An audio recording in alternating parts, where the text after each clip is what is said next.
வணக்கம். குதிரை பேரம்னு எல்லாரும் சொல்லிட்டு இருக்கீங்களா? இந்த குதிரை பேரத்துக்கு தலைவரே யார் தெரியுமா? விஜய் அவர்கள் தான் முதல் குற்றவாளி. முதல்ல அவரை கைது பண்ணுங்கப்பா அப்படின்னு நான் சொல்லலைங்க. நிஜமா நான் சொல்லல. டிடிவி தினகரன் சொல்லி இருக்கிறார். என்னன்னா, ஆரம்பத்துல அம்மா மக்கள் முன்னேற்ற கழகத்தினுடைய ஒரே ஒரு வேட்பாளர் அவர் காமராசர் அவர்கள்.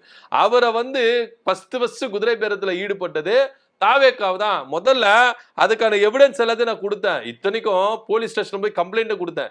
அந்த புகாரை பதிவு செய்யவே இல்லை. நான் ஆளுநர் கட்டியே போயிட்டு சில எவிடன்ஸுகள் கொடுத்தேன்.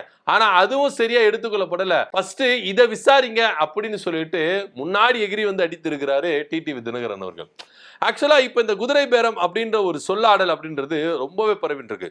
விஜய்னால பல சொல்லாடல்கள் இங்க நிறைய பேரால சொல்லப்பட்டது. என்னன்னா விர்ச்சுவல் வாரியர்ஸ் அப்படின்னு சொல்லப்படும். அந்த மாதிரி வார்த்தைகளை இப்பதான் நம்ம புதுசா கேட்கிற மாதிரி இருக்கும். அதுக்கப்புறம் தற்குறி. இந்த தற்குறி விவகாரம் எந்த அளவுக்கு பூதாகரமா வெடிச்சது அப்படின்றத நம்ம போறோம். இப்போ பாத்தீங்கன்னா குதிரை பேரம்.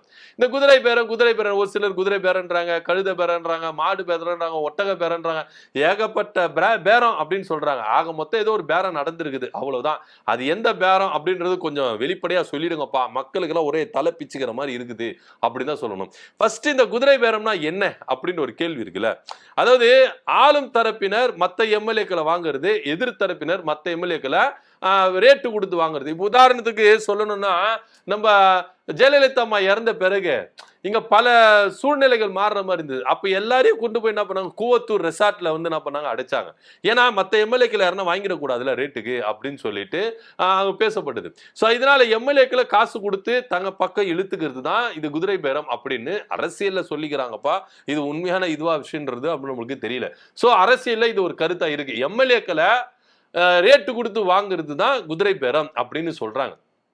சோ இதுல விஜய் அவர்கள் 108 இடங்களை பிடிச்சு ஆட்சி அமைக்கிறதுக்கு ஆளுநர்கள் அழைப்பு கொடுத்தாலும் போய் இவரை என்ன பண்ணாரு, போய் சந்திச்சாரு. இதுல ஆளுநர் 2-3 வாட்டி திருப்பி அனுப்பிச்சிட்டாரு. இந்த சைன் சரியில்லை, இதுல இவங்க ஆதரவு தெரியல, இவங்க ஆதரவு சொல்றாங்க, லெட்டர் இதெல்லாம் பல மிஸ்டேக்கள் இருக்குது, போய் எல்லாத்தையும் சரி செஞ்சுட்டு வாங்க அப்படின்னு சொல்லிட்டு வந்துட்டு போயிருந்தாரு விஜய் அவர்கள். பட்டினப்பாக்கம் டு ஆளுநர் மாளிகை டு பட்டினப்பாக்கம் இப்படின்னு சொல்லிட்டு என்ன பண்ணாங்க, அழிஞ்சிட்டே வந்தாங்க.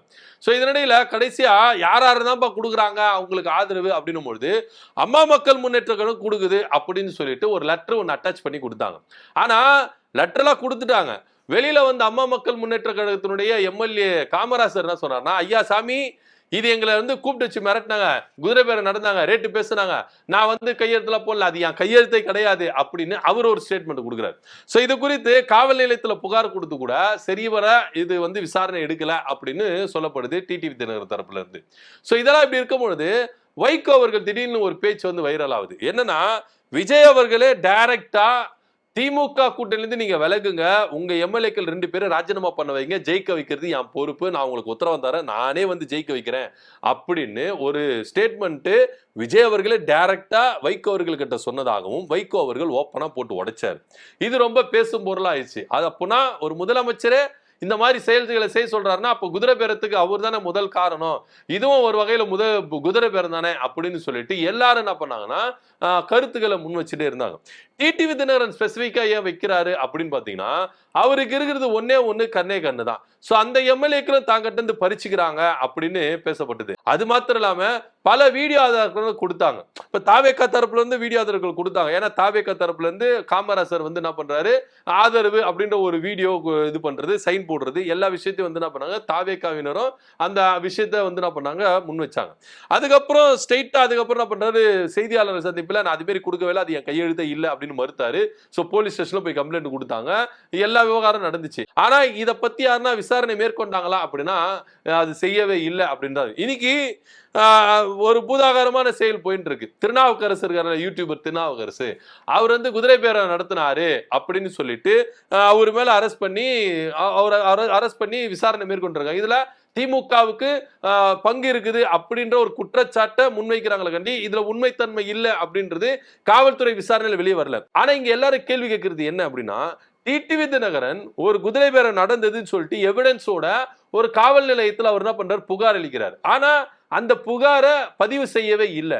ஆனா இப்போ இது விஷயம் இப்படி வந்த உடனே என்ன பண்றாங்க, பதிவு பண்றாங்க. இது என்ன ஒரு நடவடிக்கை அப்படின்ற, இதுதான் டிரான்ஸ்பரண்டா ஆச்சா அப்படின்ற மாதிரி கூட பலரை கேள்வி கேட்டு இருக்காங்க. டிடிவி தினகரனும் அதுதான் கேள்வி கேட்கிறாரு. நான் வந்து எல்லா எவிடன்ஸோட என்ன பண்றேன், ஒரு புகார் கொடுக்குறேன். ஆனா அந்த புகாரை ஏத்துக்கவே இல்லை. அந்த புகாரை வந்து நிராகரிக்கிறாங்க. அந்த புகார் பதிவு கூட செய்யல. ஆனா இப்போ ஒரு புகார் எடுத்து அடுத்தடுத்து எல்லாரும் பண்றாங்க. இப்போ டோட்டலா வந்து பார்த்தீங்கன்னா திமுக காரணம் அப்படின்னு ஒரு விஷயம் வருது. ஆக்சுவலா இதுல உண்மைத்தன்மை என்ன அப்படின்றது நம்மளுக்கு தெரியல. உடனே சண்முகையா அவர்கள் என்ன சொல்றாரு அப்படின்னு பாத்தீங்கன்னா, இது ஆட்சி வந்து 6 மாசம் தாங்காது ஸ்டாலின் சொன்னாரு, இதுக்குதானோ அப்படின்னு ஒரு கேள்வி வைக்கிறாங்க.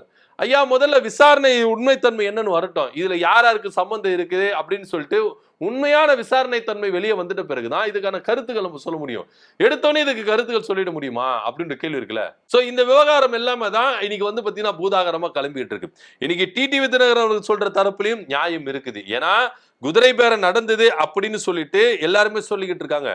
ஆனா குதிரை பேர இடத்துல டைரக்டா முதலமைச்சரை ஈடுபட்டு இருக்கிறாருன்னு சொல்லிட்டு வைகோ அவர்கள் சொல்ற ஸ்டேட்மெண்ட்டில் நம்மளால புரிஞ்சுக்க முடியுது. சோ அப்படி குதிரை பேரம் நடந்தது அப்படின்னா விஜய் தரப்புல இருந்து பேசப்பட்டதும் உண்மைதானே. அப்ப அதுவும் ஒரு வகையில குதிரை பேரம் தானே.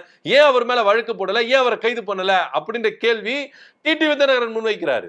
சோ இதெல்லாம் யோசிச்சு பார்த்தோம்னா ஒருதலை பட்சமா செயல்படுறாங்களா காவல்துறையினர், அரசு ஒருதலை பட்சமா செயல்படுதா அப்படின்னு ஒரு கேள்வி நமக்கு இருக்குது. இதுல இன்னொரு விஷயத்தை அவருக்கு முன்வைக்கிறார். அதாவது சி விஜயபாஸ்கர், எம்ஆர் விஜயபாஸ்கர் போய் சேர்ந்துட்டாங்களே, அவங்க மேல இருந்த வழக்குகளை என்ன, அப்போ அந்த வழக்குலாம் அவங்க மேல தொடருமா? ஏன்னா லஞ்ச ஒழிப்புத்துறை வழக்கு இருக்குது அவங்க மேல, சும்மாலாம் கிடையாது. நீங்க வந்து மத்ததெல்லாம் வழக்கு கூட நீங்க வந்து பாத்தீங்கன்னா சென்ட்ரல் கவர்மெண்ட் உள்ள போயிடும்.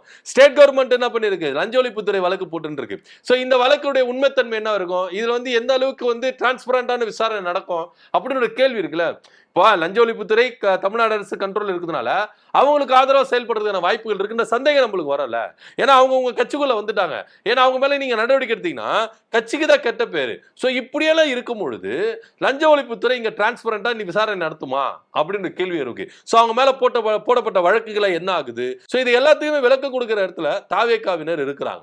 ஆனா இவங்க மேல எல்லா குற்றச்சாட்டும் இருக்குது, எல்லாமே இருக்குது. ஆனா என்ன பண்றாங்க, இவங்களை உள்ள கொண்டு வந்து சேர்த்துக்கிறாங்க. இவங்க வந்து என்ன பண்றாங்க, ஒரு வாஷிங் மிஷின்ல போட்டு நம்ம துணி எடுத்து எப்படி துவைச்சா கிளீன் ஆயிருதோ அது போல எம்ஆர் விஜயபாஸ்கர் அவர்களும் சி விஜயபாஸ்கர் அவர்களும் தாவேகா வாஷிங் மிஷின்ல போட்டு என்ன பண்றாங்க, வெளியே வந்துடுறாங்க.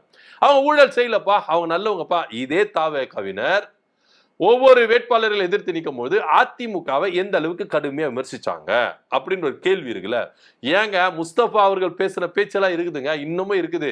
இப்ப மதுரையில வந்து அவரு எம்எல்ஏவா இருக்காரு முஸ்தபா, அவரு வந்து பேசுற பேச்சுகள் இருக்கு. விஜயபாஸ்கர் அவர்களா எந்த அளவுக்கு டார்டரா கிழிச்சாருன்னு இருக்குது.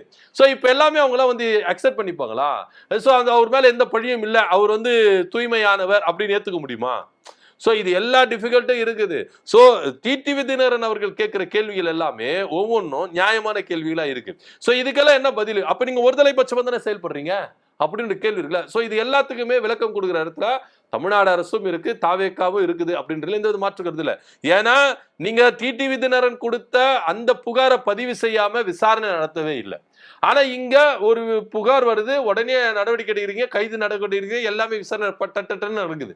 ஏன் அப்படி ஒரு கேள்வி இருக்குல்ல. சோ அப்ப நீங்க வந்து டிடிவி தினகரன் கொடுத்த ஆதாரம்லாம் என்ன, அந்த எம்எல்ஏ காமராசர் கொடுத்த ஆதாரம் என்ன, இது எல்லாமே கேள்வியா இருக்குது. அது மாத்திரம் இல்லாம சி விஜயபாஸ்கரும் எம்ஆர் விஜயபாஸ்கர் மேல குற்றச்சாட்டுகள் இருக்குது, எல்லாமே இருக்குது. எதன் அடிப்படையில் நீங்க உள்ள கொண்டு வந்து அவங்களை தூய்மையாக்குறீங்க, அது முதல்ல சொல்லுங்க. தூய சக்தி எப்படி அவங்க மாறுறாங்க அப்படின்ற கேள்வியும் இங்க டிடிவி தினகரன் முன்வைக்கிறாரு. இது எல்லாமே ஒரு குழப்பமா தான் இருக்குது. இதற்கு தாவேகா தரப்புல இருந்து பதில் கிடைக்குமா அப்படின்றத பொறுத்து பார்ப்போம். இதை பத்தியோட கருத்தை கமெண்ட் பண்ணுங்க. நன்றி, வணக்கம்.